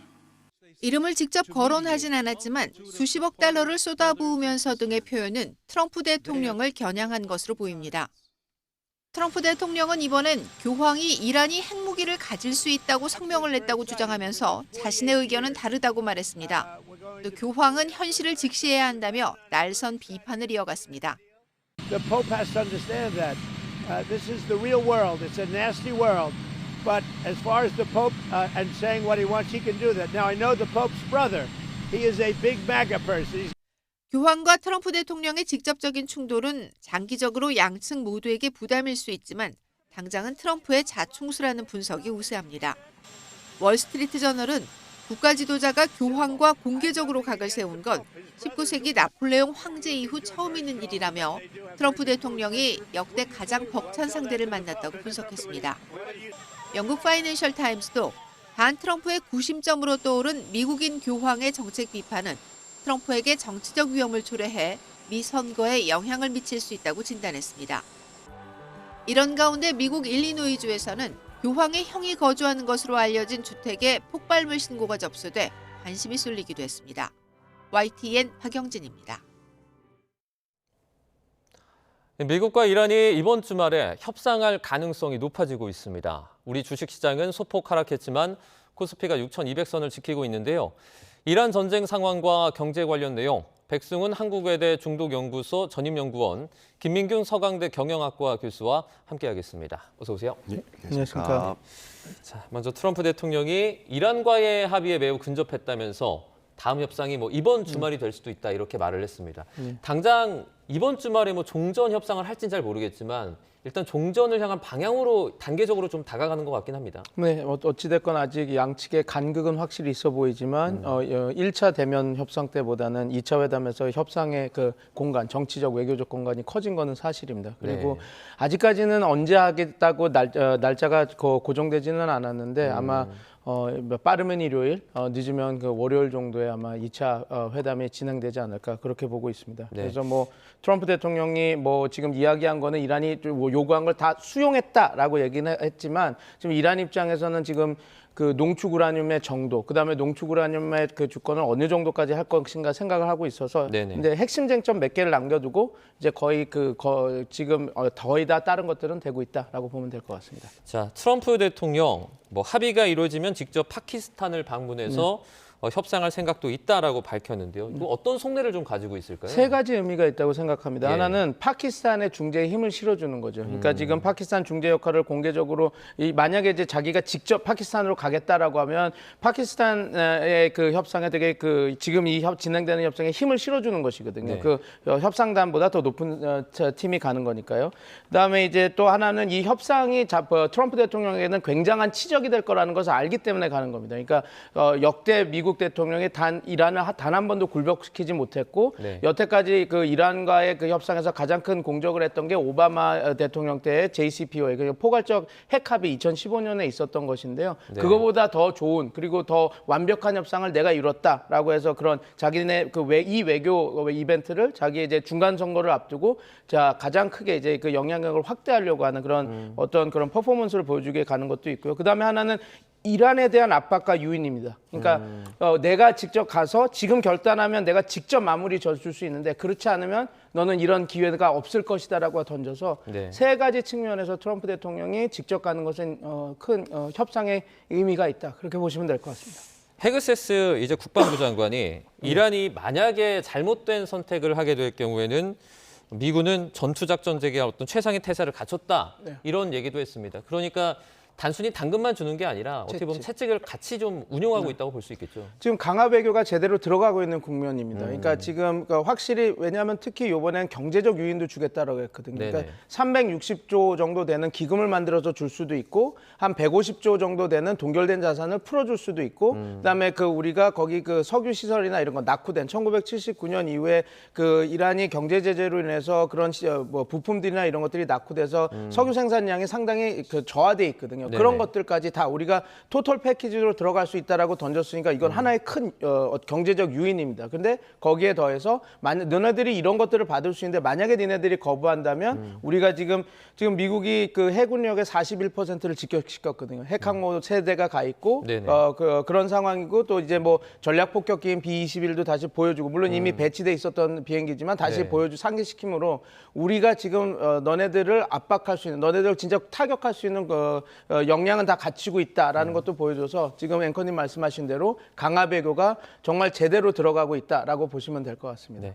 증시 얘기도 좀 해보도록 하겠습니다. 자, 미국과 이란의 협상 가능성이 일단 대두가 되면서 코스피가 소폭 하락은 했지만 6,200선 위아래에서 좀 지키고 있는 것 같아요. 일단은 뭐 종전에 대한 어떤 기대감이겠죠. 기대감의 어떤 그런 부분들이 있지만 단지 지금 이제 원유 가격 같은 경우에는 아직도 좀 인상이 더 되고 있고 또 그리고 여러 가지 수요의 불균형 공급이 지금 공급망 자체가 원활하게 작동이 되지 않기 때문에 그런 우려는 존재하고 있지만 이제 그럼에도 불구하고 이제 종전이 되면 아무래도 이제 그런 경제적인 어떤 그런 임팩트가 또 줄어들 거라고 예상을 하고 있기 때문에 그런 기대감으로 이제 코스피가 어느 정도 지지선을 가지고 유지하고 있다고 보시면 될 것 같습니다. 지금 우리나라 증시 같은 경우에 뭐 삼성전자라든지 이런 반도체 관련 그 주식 회사에서 영업이익이 크게 나면서 사실 쏠림 현상이 좀 이어지고 있지 않습니까? 네, 맞습니다. 아무래도 이제 삼성전자가 이제 분기 어떤 그런 잠정 분기 실적을 발표를 했는데 보시다시피 뭐 매출 같은 경우에는 133조 원, 그리고 영업이익 같은 경우 51.2조 원.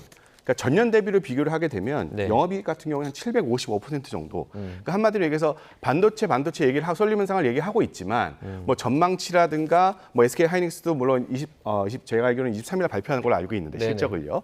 일단 실적상으로는 굉장히 뛰어나고요. 그 두 번째로는 이미 락인된 어떤 그런 물량들이 존재하고 있기 때문에 일단 올해의 어떤 그런 실적이라든가 이제 그런 부분에 대해서는 현재 실적도 굉장히 뛰어나지만 더 나아질 거라는 어떤 그런 기대감이 솔직히 있습니다.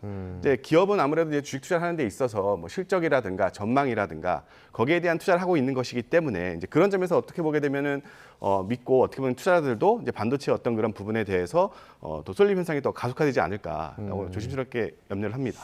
지금 상황에서 근데 그 공매도 저희가 실탄이라고 부르는 대차거래 잔고 있잖아요. 이게 한 160조라고 하는데 사실 이게 160조라고 하면 이게 어느 정도인지 가늠이 잘 안 되거든요. 어느 정도 수준인가요? 보통 이제 공매도 같은 경우에 저희가 이제 비교를 했을 경우에 이제 시가총액하고 비교를 합니다. 그래서 우리나라 이제 주식시장 같은 경우에는 시가총액이 한 2,200조 원 정도 되는데 이제 공매도가 160 정도라고 우리가 예상을 하게 되면 한 7% 정도 됩니다. 근데 7%라고 하면 크게 우려가 되고 있는 공매도 수준은 아니라고 말씀을 많이 하세요.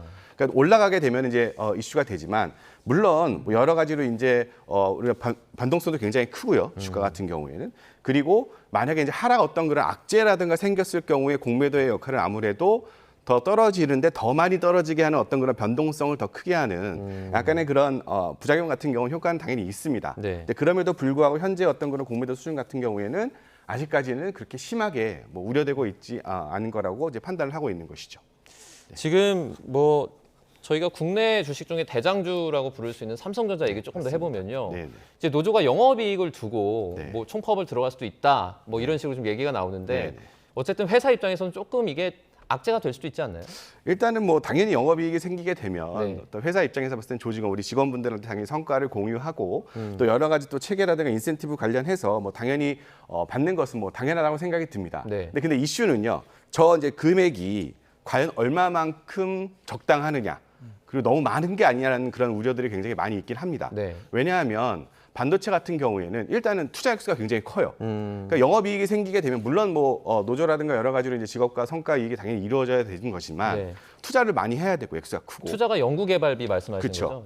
그리고 또 한 가지 이슈들은 뭐 당연히 이제 반도체 경쟁이 너무 치열하다 보니까 또 AI랑 같이 접목되다 보니까 우수한 인재도 영입하셔야 되고 여러 가지 이제 들어갈 돈은 투자할 돈은 많이 있는데 근데 그럼에도 불구하고 우리가 노조하고 어떻게 보면 영업이익을 15%라는 어떤 그런 성과금으로 어떻게 보면 과도하다고 뭐 얘기할 수는 없겠지만 일단 어떤 적정한 수준의 어떤 그런 부분들을 굉장히 고려할 수밖에 없습니다. 근데 그런 부분 때문에 이제 저게 너무 많은 거 아니냐라고 우려하시는 분들 굉장히 많이 계세요.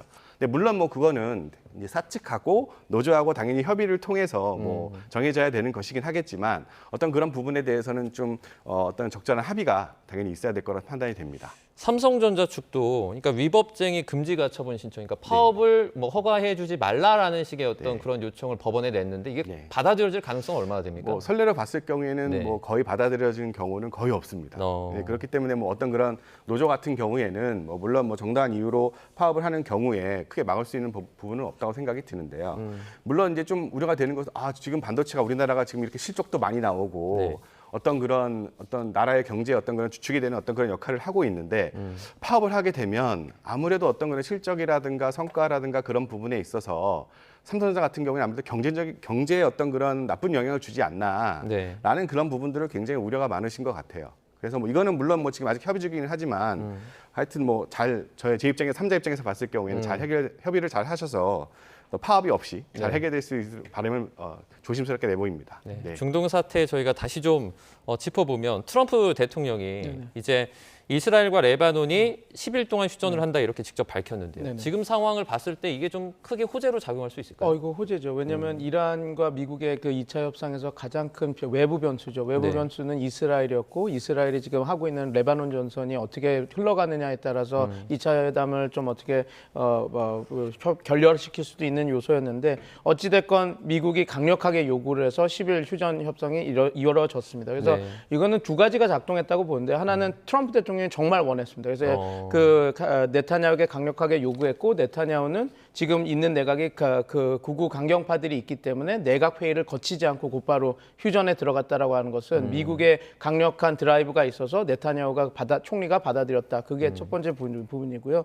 두 번째는 네타냐후 총리와 이스라엘이 그 레바논에서 군사작전을 어느 정도 큰 틀에서는 자기네들이 원하는 목적을 다 이뤘다고 생각했기 때문에 네네. 이 휴전을 한 10일 정도 가져가는 게 큰 문제가 아니다 이렇게 판단한 것 같습니다. 왜냐하면 지금 이스라엘 입장에서는 레바논 공격을 하는 게 레바논 전역을 점령하려고 하는 게 아니거든요. 지금 그 헤즈볼라의 주 근거지인 리타니강 남부의 지역을 자기네들이 점령하겠다 이런 목적으로 했기 때문에 지금 리타니강 남부는 다 이스라엘이 다 성공적으로 거점 도시들도 다 점령을 한 상태거든요. 그래서 그런 것들을 보면 이스라엘도 많은 걸 놓은 것은 아니고 그냥 자기네들이 큰 틀에서 원하는 걸 다 얻었기 때문에 1, 2주 정도 이 협상이 진행되는 과정에서는 큰 문제를 안 일으키는 좀 약간 휴지기를 갖는다라고 보시면 될 것 같습니다. 그래서 그렇기 때문에 위협이 될 수가 있습니다. 이 좀 나중에 언제나 이 협상이 끝나고 나면 또다시 레바논 전선은 또 불타오를 수 있다. 그 점은 좀 우리가 좀 우려를 해야 되는 지점입니다. 자, 지금 헤즈볼라 같은 경우엔 이스라엘의 모든 공격이 중단돼야지 우리도 휴전 준수하겠다 이렇게 밝혔는데 이스라엘도 사실 지상군 완전히 빼지 않았잖아요. 점령을 했죠. 아직 좀 군사적인 위험이 남아 있는 것 같아요. 당연히 아까 제가 이 답변 전에 답변을 네네. 드리면서 말씀드렸는데 아마 지금 협상 국면에서는 이스라엘 점령군도 큰 도발은 하진 않을 겁니다. 그런데 이제 이란과 미국의 협상이 끝나고 나면 다시 한번 그 헤즈볼라 또 레바논 이스라엘군이 헤즈볼라의 근거지와 헤즈볼라들을 공격할 가능성이 높아서 레바논 전선은 지금 잠깐 휴지기를 갖는 것이지 휴전이라고 보기는 좀 어렵다. 그렇게 보시면 될 것 같습니다. 저희가 기름값 얘기를 조금 해보려고 하는데 그 전에 조금 전에 저희가 그 취재한 어떤 소식이 하나 들어와서 좀 전해드리겠습니다. 우리 국적 선박이 그러니까 봉쇄되어 있는 호르무즈 해협 대신에 그 아래에 있는 홍해를 통해서 원유를 선적해 빠져나오는 데 성공한 것으로 파악이 됐습니다. 그 해양수산부는 사우디아라비아 얀부항에서 원유를 적재한 우리 선박이 홍해를 안전하게 빠져나왔다 이렇게 밝혔는데요. 호르무즈 해협 봉쇄 이후에 우회로인 홍해를 통해서 국내로 이렇게 원유를 운송하는 첫 번째 사례가 될 것 같습니다. 기름값이 상당히 좀 많이 오르면서 이번 전쟁 다음에 뭐 유류 할증료라든지 이런 문제들이 많이 있었는데 이런 식으로 홍해 통해서 좀 우회로를 확보해서 기름이 나온다는 소식이 전해지면 기름값이 조금 안정되는데 도움을 주지 않을까요? 당연히 도움이 될 거라고 생각이 듭니다. 일단 우리나라에서 얘기하는 어떤 그런 부분 중에 하나는 공급성의 어떤 그런 다변화도 있겠지만 어떤 그런 항로의 어떤 그런 새로운 어떤 그런 항로라든가 해운 우리로를 개척함으로 인해서 이런 위기들을 다변함으로 인해서 공급의 안정성을 최대한 올릴 수 있는 부분들이 여태까지 계속 우리가 노력해왔던 부분 중에 하나고요. 그리고 해운사도 그렇고 정부 정책에서도 그렇고 어떤 그런 흐름 자체가 굉장히 반가운 소식 중에 하나라고 생각이 들고요. 당연히 원유가의 어떤 그런 안정 자체는 특히 우리나라 경제 입장에서 봤을 경우에는 굉장히 좋은 소식이라고 말씀드릴 수가 있겠습니다. 유류 할증료 얘기를 안 할 수가 없는데 뭐 항공유라든지 이런 것들을 좀 봤을 때 전쟁 전이랑 비교해서 뭐 2배 이상 올랐다고 해요. 일단은 5월에 어떤 그런 이제 유류 할증 같은 경우에는 이제 최고 등급이 33단계입니다. 이게 우크라이나 러시아 전쟁 때 저희가 항공유가 22단계였어요. 그러니까 33단계는 정말 최고 등급입니다. 더 이상 올라가지 않는 어떤 그런 처음입니까? 거의 처음이라고 말씀드릴 수가 있겠는데요. 하여튼 이제 최고 단계이기 때문에 이제 더 이상 올라가지는 않습니다. 그런데 이제 이 항공사 어떤 걸 이슈 중에 봤을 경우에는 계속 이런 식으로 이제 수급에 어떤 그런 불안정이 생기게 되면 또 유럽 같은 경우에는 지금 항공유가 5주치가 남았다고 얘기를 많이 하고 있는데요. 그런 불안정하게 생기게 되면 일단 중요한 건 유류 할증료를 더 이상 못 올립니다. 항공사 입장에서 봤을 경우에는 그러면 이제 그런 어떤 원유가 계속 인상이 된다고 치게 되면 항공사 입장에서 봤을 때는 그런 부담을 이제 고스란히 안게 되는 것이죠.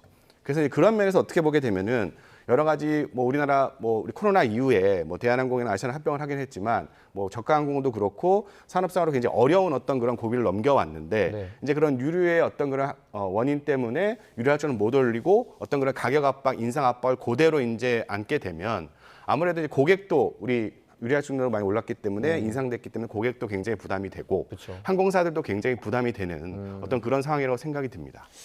조금 전에 저희가 이제 우리나라 국적의 선박이 호르무즈 해협 말고 우회로, 그러니까 홍해를 통해서 나왔다 이거를 좀 전해드렸는데 그럼에도 불구하고 기름값이 만약에 잡히지 않으면 그 유류 할증료가 최고 단계라서 더 못 올린다 그러셨잖아요. 네네. 그럼 그 나머지 올리지 못한 부분은 어떻게 됩니까? 올리지 못한 부분은 이제 항공료라든가 어떤 그런 항공사들 입장에서 봤을 경우에는 고스란히 떠안아야 되는 어떤 그런 부담이 생기게 되는 것이죠. 일단 그 원가 인상의 어떤 그런 압박을 받을 수밖에 없습니다.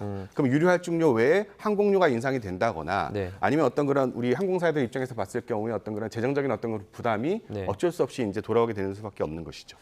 정부랑 국적항공사 대표가 비공개 간담회했다고 하는데 아마 이와 관련한 어떤 대책을 좀 논의를 했겠죠. 아무래도 이제 그런 측면에서 봤을 경우에 우리 항공사 입장에서 봤을 경우에 약간 정부의 지원이라든가 아니 원유의 어떤 그런 비축류 관련해서 우선적으로 어떻게 보게 되면 좀 할당이 되는. 네. 왜냐하면 항공사 입장에서 봤을 경우에는 일단 운영을 해야지 어떤 그런 이익을 만들어낼 수, 그 매출을 만들어낼 수 있거든요. 네. 그러니까 항공료가 부족해서 만약에 정말 비행기가 못 뜨는 상황이 벌어지게 되면 그런 항공사 입장에서 봤을 때 그건 이중 부담이 될 수밖에 없거든요. 그래서 그런 면에서 어떻게 보게 되면 정부의 어떤 그런 지원이라든가 대책을 좀 요구를 하고 좀 상의를 하고 협의를 하지 않았나라는 생각이 듭니다. 네. 저 연구원님, 제가 그 호르무즈 해협 조금 전에 저희가 그 우리나라 국적 그 선박이 통과했다는 내용 관련해서 몇 가지 더 여쭤보면 네. 일단 호르무즈 해협이 아니라 저희가 우회 항로를 뭐 개척했다고 해야 되나요? 바벨만대브를 통해서 네, 나오는 바벨만대브를 양부항으로. 통해서 나오게 되는데 그럼 이것만으로 어떻게 보면 기름값 안정이라든지 이런 부분에 영향을 줄 수도 있을 것 같은데 좀 앞으로는 어떻게 보세요? 이게 원래 그 이란이 계속 호르무즈 해협을 막겠다고 얘기를 해서 네. UAE도 그렇고 제벨 알리 항으로 이렇게 빠지는 우회 오만 쪽으로 빼는 파이프라인을 연결해서 호르무즈 해협을 우회하지 않고 가는 파이프라인들을 다 만들었습니다. UAE는 제벨 알리 항이고 그다음에 이제 그 사우디아라비아는 그 홍해 쪽으로 빼는 얀부 항으로 빼는데 그게 하루에 500만 배럴을 할 수가 있거든요. 그래서 네. 그 양은 아직까지는 한정이 돼 있기 때문에 물론 이제 지금 위기 상황에서는 이걸 통해서 계속 축적을 해서 빼낼 수 있지만 아직도 그 호르무즈 해협이 막았을 때 나오는 그 효과보다는 4분의 1, 5분의 1 수준에밖에 안 되기 때문에 조금은 좀 부족하다라고 보실 수 있을 것 같습니다. 근데 사우디아라비아는 계속해서 이걸 확장해 나가려고 합니다. 그러니까 호르무즈 해협으로 빼는 것이 아니라 그 홍해나 이쪽으로 해서 빼려고 하는 그런 그 파이프라인을 계속 이렇게 빼려고 합니다. 근데 이제 그렇게 되면 가격이 좀 오를 수밖에 없는 게 유전이라고 하는 것이 다 호르무즈의 안쪽에 그 하사 지역에 이렇게 있거든요. 그러니까 그 걸프 지역을 이렇게 보면 사우디아라비아 있으면 그 북서부 쪽에 그 유전들이 많아서 만약에 그 홍해로 빼려면 파이프라인으로 해서 연결해서 홍해까지 쭉 빼야 되니까 비용은 더 늘 수는 있지만 이런 호르무즈 해협이 그 막히는 같은 그런 상황이 벌어졌을 때는 좋은 우회로가 될 수는 있죠. 근데 뭐 지금 상황에서 예컨대 뭐 후티 반군을 이용해 홍해 쪽을 막는다든지 뭐 이런 나쁜 시나리오는 나오지 않을 가능성이 높죠. 지금 협상 국면이기 때문에 네네. 그렇게 할 이유는 조금 없다고 보는데 앵커님 말씀하신 대로 그 바벨만데 해협도 원래 호르무즈 해협보다 더 좁은 수역, 그러니까 22km밖에 안 되는 저런 수협이기 때문에 저기도 또 병목을 하는 지역이기 때문에 네 맞습니다. 저쪽이 이제 뚫는다 하더라도 그런 위협들은 항상 좀 있다라고 보시면 될 것 같습니다. 네, 알겠습니다. 중동 사태 그리고 경제적인 파급 효과들까지 저희가 자세하게 알아봤습니다. 백승훈 한국외대 중동연구소 전임연구원, 김민균 서강대 경영학과 교수와 함께했습니다. 고맙습니다. 감사합니다. 감사합니다.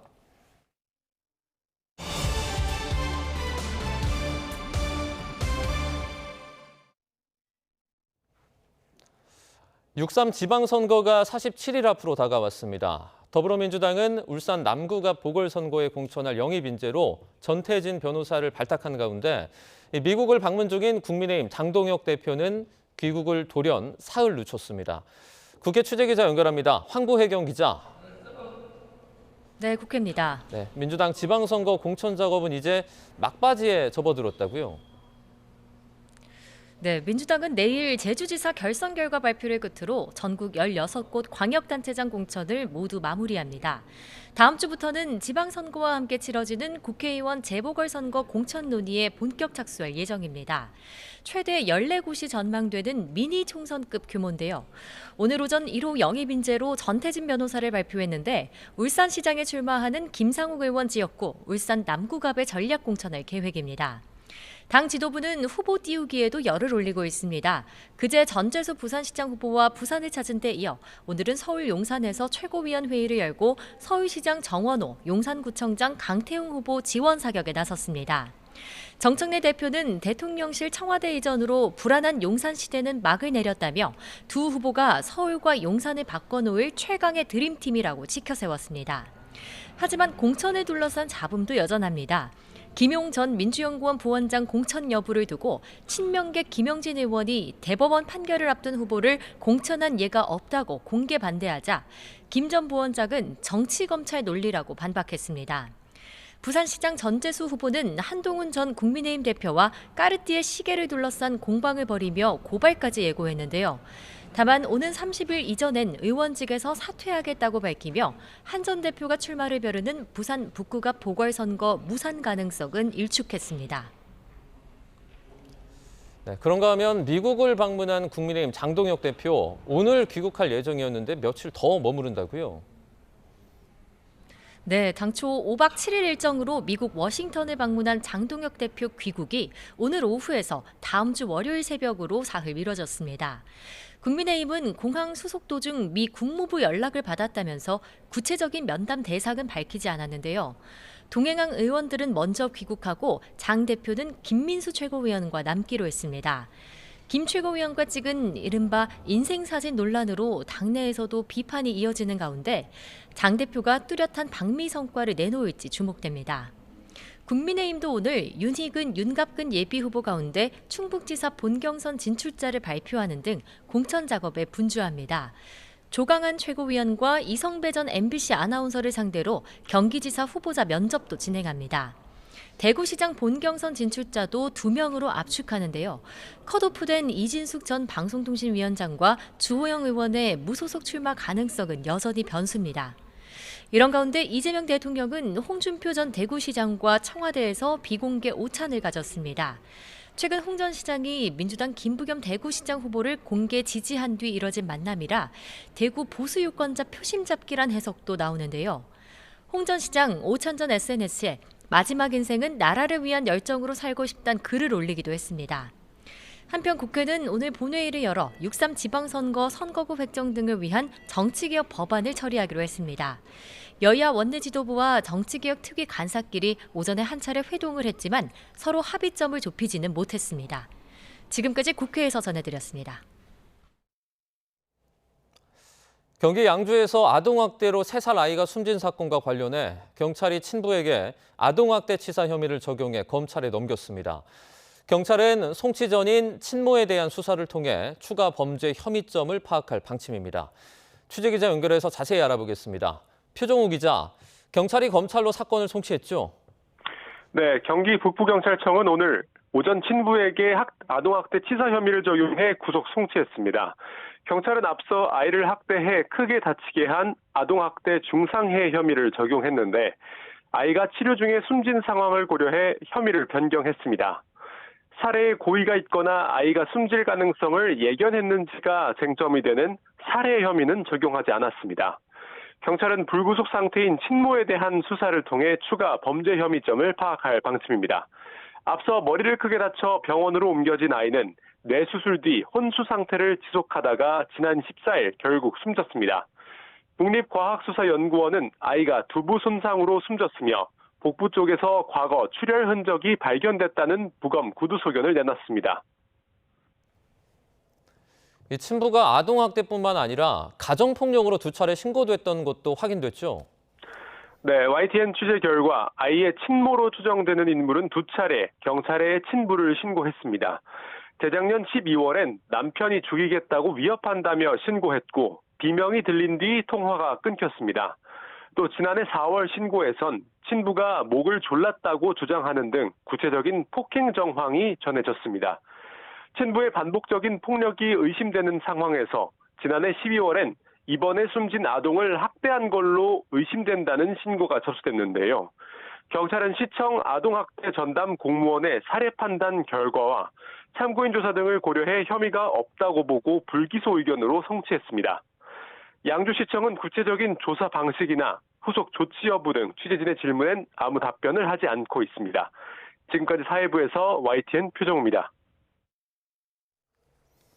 남양주 스토킹 살해 사건의 피의자 김은희, 과거 피해자의 집에 홈캠을 설치하기 위해 감시하는 등 반복적인 스토킹을 벌여온 것으로 파악됐습니다.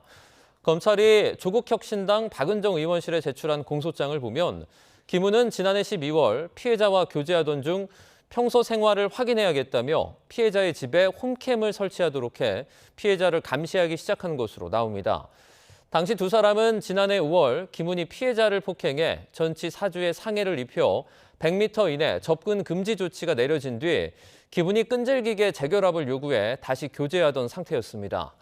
또 지난 2월에는 피해자가 자신을 스토킹과 위치 추적 장치 부착 등의 혐의로 고소하자 정보 공개 청구를 통해 고소장을 열람해 이 내용을 알게 된 뒤 지인을 통해 고소 취소를 받으려고 시도하다 거부당한 것으로 확인됐습니다.